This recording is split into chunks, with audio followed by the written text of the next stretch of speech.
Meus pais deram à minha irmã a casa que ela merecia. Depois me mandaram mensagem para pagar a hipoteca. Respondi. Pergunte ao dono. 2 dias depois, o advogado deles me ligou em pânico. A mensagem chegou às 21h47 numa terça-feira. Mãe, pagamento da hipoteca vence amanhã. Mande os $800 como sempre. Agora que Danielle possui a casa, ela vai precisar do seu apoio mais do que nunca. Encarei a tela do meu telefone no estacionamento do Rosewood Community Center, onde acabei de terminar uma sessão de aconselhamento de 3 horas com uma família enfrentando execução hipotecária. Minhas mãos ainda estavam no volante do meu Honda Accord de 2014. O mesmo carro que vinha dirigindo desde a faculdade. O mesmo carro sobre o qual minha família fazia piadas em cada reunião de feriado. Steven ainda não pode pagar um carro de verdade. Steven ainda mora naquele apartamento caixa de sapato. Steven ainda está bancando o herói de organização sem fins lucrativos, enquanto o resto de nós constrói vidas reais. Meu telefone vibrou de novo. Mãe, você viu minha mensagem? O prazo de pagamento é meia-noite. Não esqueça. Olhei para a mensagem. Depois para a notificação acima dela. O e-mail do meu contador que tinha chegado 20 minutos atrás. Linha de assunto. Revisão de portfólio do quarto trimestre. Cascade Holdings. Ativos líquidos atuais. $8.470.000. Valor total do portfólio. $23.100.000. Eu era rico há 10 anos. Minha família não tinha ideia. Tinha ouvido a conversa inteira através da parede da sala 3 horas antes. Não deveria estar lá. Tinha passado na casa da infância depois do trabalho para deixar os livros que minha mãe pediu emprestados. Alguma coleção de memórias que queria para o clube do livro. A porta da frente estava destrancada. Entrei, chamando, mas ninguém respondeu. Foi quando ouvi a voz do meu pai da sala. Estamos dando a casa para Danielle. Ela merece. Está começando uma família. Congelei no corredor. O livro escorregou das minhas mãos. Você está certo, minha mãe disse. Steven tem 32 anos e ainda é solteiro. O que ele faria com uma casa de 4 quartos? Provavelmente só deixaria cair aos pedaços. Minha irmã Danielle guinhou. Meu Deus, nossa própria casa. Brad, finalmente podemos ter aquela cozinha externa que estávamos planejando. O marido dela, Brad, riu. E o home theater e a adega. Vocês merecem isto, meu pai disse. A voz estava calorosa, orgulhosa. Vocês estão construindo algo real, uma família, um futuro. É para isso que a casa foi feita. Fiquei de pé lá no corredor da minha casa da infância, ainda usando as roupas de trabalho, caqui e uma camisa abotoada da Target, e tentei processar o que estava ouvindo. Eles estavam dando a casa, minha casa, a casa que vinha pagando todo mês por 10 anos. A casa que eu possuía. Caminhei até a porta da sala. Danielle estava no sofá, mostrando amostras de tinta para Brad no telefone. Meus pais estavam de pé perto da lareira segurando taças de champanhe. Havia um bolo na mesa de centro. Parabéns, Danielle e Brad, escrito em cobertura roxa. Eles tinham feito uma festa. Planejado, celebrado, ninguém me contou. Steven, o sorriso da minha mãe vacilou ligeiramente. O que você está fazendo aqui? Trouxe seus livros. Minha voz soou oca. Deixei na mesa de entrada. Ah, obrigada. Ela trocou um olhar com meu pai. Bem, já que você está aqui, temos novidades empolgantes. Ouvi. Não é maravilhoso? Danielle pulou do sofá. Ela tinha 28 anos. Loira, animada, tudo que nunca fui. Vamos ter tanto espaço. Brad já está desenhando a cozinha externa. Vai ter um forno de pizza embutido e tudo. Parabéns, disse. A palavra pareceu vidro na minha boca. Não fique de cara feia, Steven,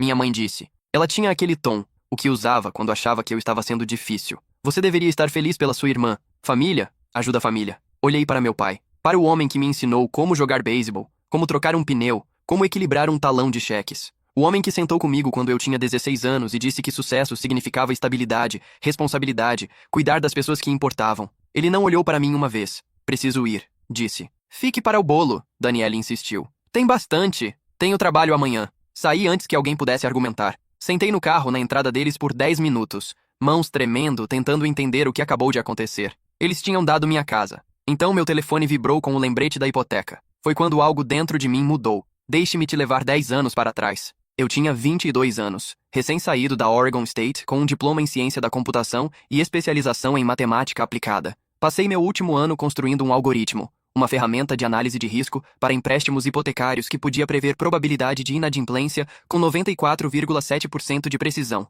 Deveria ser meu projeto de tese. Em vez disso, vendi para uma startup de fintech chamada Precision Analytics por $150 mil. Meu pai ficou orgulhoso por exatamente 3 dias. Então ele foi demitido. Lawrence Holloway, meu pai, trabalhou como gerente regional para Pacific Northwest Banking por 18 anos. Era bom no trabalho. Ótimo até. Até que uma auditoria interna revelou que vinha aprovando empréstimos para amigos e membros da família que não atendiam os padrões de qualificação. Nada criminoso, só desleixado, nepotista, contra as políticas. Deram 2 semanas de indenização e um acordo de não divulgação. 3 meses depois, meus pais estavam enfrentando execução hipotecária. Eles vieram até mim num sábado de manhã. Eu estava morando num apartamento de estúdio em Portland, fazendo trabalho freelance de programação, tentando descobrir o que fazer com o resto da minha vida. Minha mãe chorou. Meu pai parecia cinza, diminuído. Estamos 3 meses atrasados, ele disse. O banco não vai negociar. Estão acelerando o empréstimo. Temos 60 dias antes de tomarem a casa. Quanto vocês devem? Total, 210 mil. Mas para alcançar e evitar execução hipotecária, precisamos de 42 mil. Steven, sei que você tem aquele dinheiro do seu algoritmo. Sei que é seu futuro, mas se você pudesse só... Vou lidar com isso, disse. Alívio inundou os rostos deles. O que não sabiam era que eu já tinha feito outros 100 mil dólares nos 3 meses desde a formatura. Tinha construído mais 2 algoritmos, vendido um, licenciado o outro. Tinha dinheiro. Dinheiro de verdade. Mas também conhecia meu pai. Conhecia os padrões dele. Sabia que se só desse 42 mil dólares, eles gastariam tudo em 6 meses e estariam de volta na mesma situação. Então não dei o dinheiro a eles. Comprei a casa. Não diretamente. Isso teria sido óbvio demais. Em vez disso, criei a Cascade Holdings LLC, uma corporação de Delaware com estrutura de propriedade anônima. Contratei uma advogada de negócios chamada Patricia Reeves, 15 anos de experiência em direito imobiliário, para lidar com a papelada. Você quer comprar a hipoteca dos seus pais? Ela perguntou durante nossa primeira reunião. Isso é incomum. Eles não sabem que tenho dinheiro, expliquei. Se só der dinheiro para eles, vão desperdiçar. Mas se eu possuir a hipoteca, posso garantir que nunca entrem em inadimplência. Posso protegê-los de si mesmos.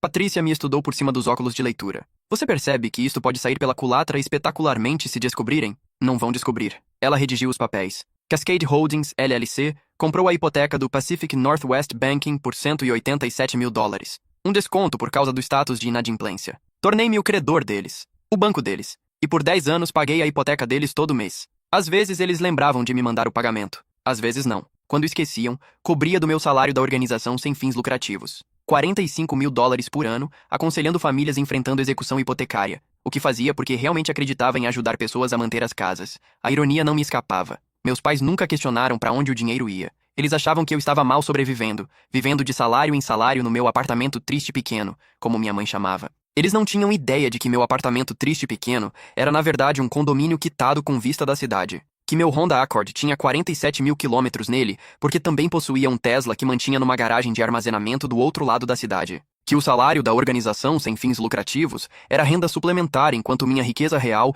vinha das 4 empresas que construí e vendi, do portfólio de investimento que retornava 18% anualmente e das propriedades imobiliárias comerciais em 3 estados. Vivia como se fosse pobre porque era mais fácil que explicar, mais fácil que assistir minha família me tratar diferente. Mais fácil que me tornar o banco ao qual deviam dinheiro. Mas agora, sentado naquele estacionamento encarando a mensagem da minha mãe, percebi algo. Eles nunca me valorizaram, nunca me viram, nunca uma vez disseram obrigado por uma década de pagamentos. E acabaram de transferir a escritura para minha irmã, sem contar ao credor deles. Aquilo foi uma violação, uma grande. Na lei hipotecária, chama-se cláusula de vencimento na venda. Se você transfere propriedade sem aprovação do credor, o credor pode acelerar o empréstimo, exigir pagamento completo imediatamente. Meus pais acabaram de acionar aquela cláusula. Abri minhas mensagens de texto, digitei minha resposta. Pergunte ao dono. Apertei enviar. Então liguei para Patricia Reeves. Steven, a voz de Patricia estava nítida apesar da hora tardia. Ela provavelmente estava revisando contratos. Sempre estava. O que há de errado? Eles violaram a cláusula de vencimento na venda. Transferiram a escritura para minha irmã sem autorização. Preciso que você mande o aviso de aceleração esta noite. Silêncio do outro lado. Você tem certeza? Ela perguntou finalmente. Porque uma vez que mandarmos isto, não há como voltar atrás. Eles terão 30 dias para pagar o saldo completo ou enfrentar execução hipotecária. Isso é, ouvi papéis farfalhando. 247.600 dólares de principal restante. Mande. Steven, esta é sua família. Sei exatamente quem eles são. Minhas mãos estavam firmes agora. Calmas. Mande o aviso. Correio certificado, e-mail, como quer que precise ser entregue. Quero que saibam amanhã de manhã. Tudo bem, mais farfalhar. Vou fazer meu paralegal redigir esta noite. Mas Steven, quando isto explodir, e vai explodir, você precisa estar pronto. Este tipo de revelação destrói famílias. A minha já foi destruída, disse. Só não sabiam ainda. O aviso chegou às 9h30 da manhã do dia seguinte. Sei porque estava rastreando a entrega de correio certificado online.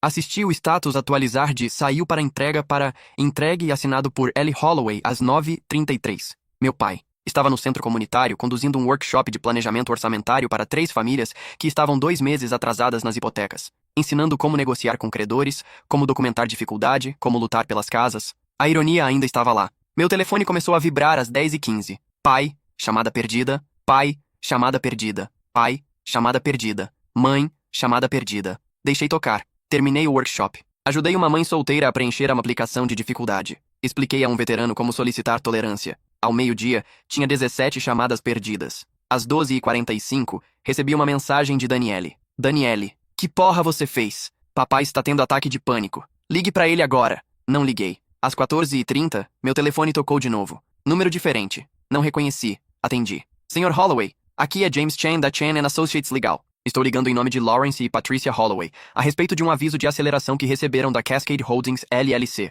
Um advogado. Eles já tinham contratado um advogado. Como posso ajudar? Perguntei. Meus clientes receberam um aviso esta manhã, alegando que estão em inadimplência na hipoteca e exigindo pagamento completo de $247 mil em 30 dias. Acreditamos que isto é um erro ou possivelmente um documento fraudulento. Gostaríamos de resolver rapidamente antes de tomar ação legal contra Cascade Holdings por assédio e... Não é fraudulento, disse. Seus clientes violaram a cláusula de vencimento na venda no acordo hipotecário deles ao transferir propriedade sem autorização do credor. Isso é uma violação material. A aceleração é legal e vinculante. Silêncio. Eu entendo. O tom de James Chan mudou. Ficou mais cuidadoso. E você é? Sou Stephen Holloway. Também sou o dono principal da Cascade Holdings LLC. Sou o credor deles, Sr. Chan. Tenho sido por 10 anos. E eles acabaram de dar minha propriedade sem permissão. O advogado fez um som entre tosse e risada. Jesus Cristo, isto é um assunto de família, não é? Não mais. Sr. Holloway. Stephen, sou obrigado a te dizer que se você prosseguir com esta execução hipotecária contra seus próprios pais,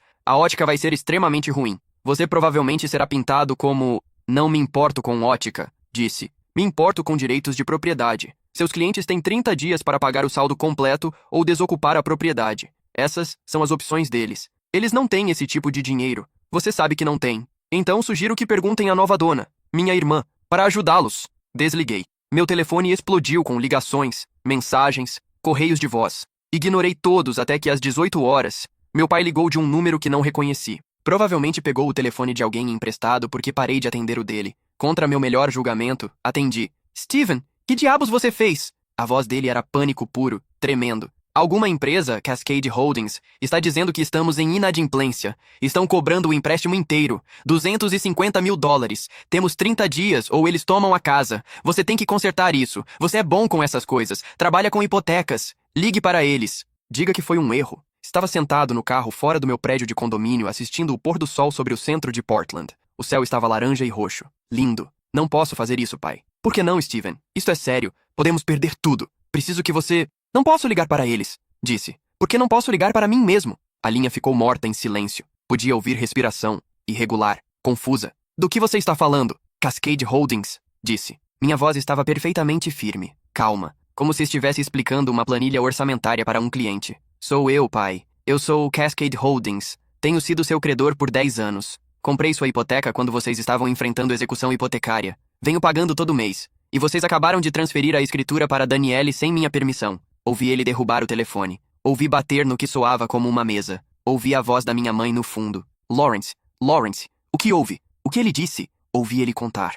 Ouvi ela gritar. Meu pai pegou o telefone de volta. A respiração estava trabalhosa, pesada. Você vem mentindo para nós este tempo todo. Você é rico e deixou a gente pensar. Salvei vocês, interrompi. Salvei sua casa quando estavam 3 meses da execução hipotecária, quando o banco não negociava, quando vieram até mim implorando. Não só dei dinheiro que teriam explodido em 6 meses, comprei a hipoteca, tornei-me seu credor, e paguei todo mês, mesmo quando esqueciam, mesmo quando gastavam o dinheiro em outras coisas. Cobri. Somos sua família. A voz da minha mãe estava estridente no fundo, perto do telefone agora. Ela agarrou do meu pai. Como você pôde fazer isso conosco? Manter segredos? Nos espiar? Espiar? Ri. Saiu frio, amargo. Dei uma casa a vocês, mãe. Dei 10 anos de estabilidade. E vocês entregaram minha propriedade para Daniele sem nem perguntar. Sem nem me contar. Vocês fizeram uma festa com bolo e ninguém pensou em mencionar que estavam dando a casa que venho pagando. Não sabíamos. Ela guinhou. Exatamente. Silêncio. Pesado. Grosso. Stephen, por favor.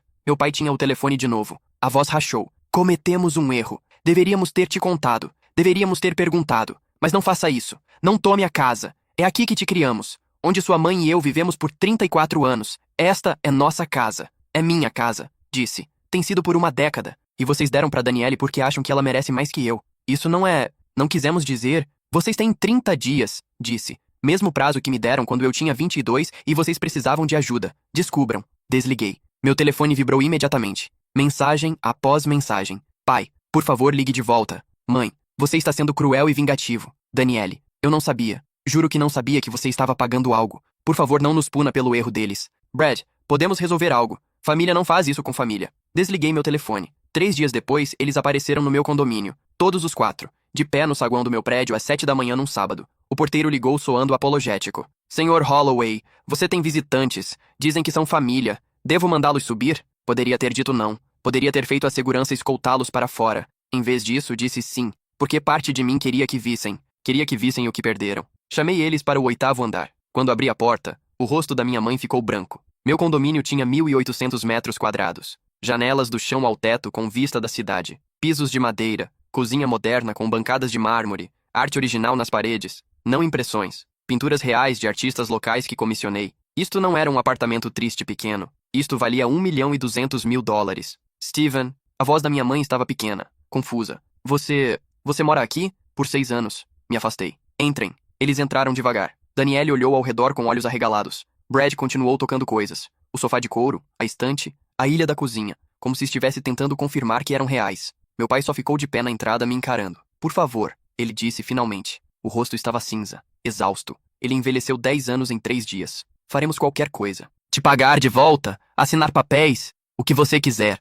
Só não tome a casa. Olhei para eles. Para a família que fez piada do meu carro, do meu trabalho, da minha vida. A família que nunca uma vez perguntou se eu estava bem, se estava feliz, se precisava de algo. A família que deu minha casa sem me contar. Sentem, disse. Sentamos na minha sala. Eles no sofá, eu na cadeira do outro lado. Quanto você vale? Minha mãe perguntou. A voz estava rouca. 8 dígitos, disse. Mais ou menos. Daniele fez um som quase como um soluço. E você só nos deixou pensar que era pobre? Lutando? As mãos do meu pai estavam tremendo. Por que você faria isso? Porque queria ver se vocês me valorizariam sem dinheiro, disse. Queria saber se respeitariam o trabalho que faço, ajudando famílias a manter as casas, mesmo se pensassem que estava mal sobrevivendo. Queria saber se me tratariam como família porque sou seu filho, não porque sou seu banco. Nós te valorizamos. Minha mãe começou, mas levantei a mão. Vocês deram a casa para Daniela porque ela está começando uma família, porque ela merece. Disseram que eu não saberia o que fazer com 4 quartos porque sou solteiro e tenho 32 anos. Vocês passaram 10 anos fazendo piadas sobre minha vida, meu carro,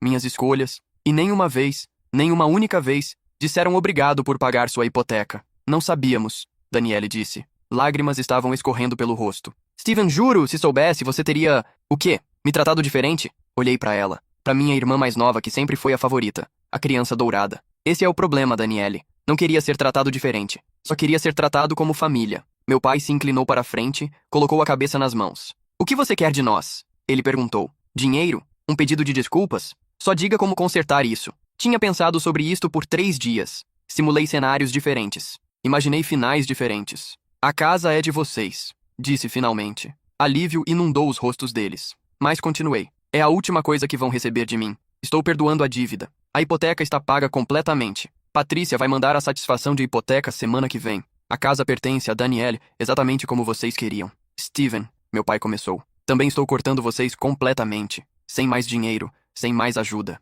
Sem mais ligações emergenciais às 2 da manhã pedindo para eu consertar seus problemas. Vocês queriam que Danielle tivesse tudo. Ela pode ter, incluindo a responsabilidade. A expressão da minha mãe torceu de alívio para a raiva em meio segundo. Você não pode só abandonar sua família. Não estou abandonando ninguém, disse calmamente. Estou estabelecendo limites, saudáveis, do tipo que deveria ter estabelecido 10 anos atrás. Então é isso? Meu pai se levantou. O rosto estava vermelho agora, furioso. Cometemos um erro.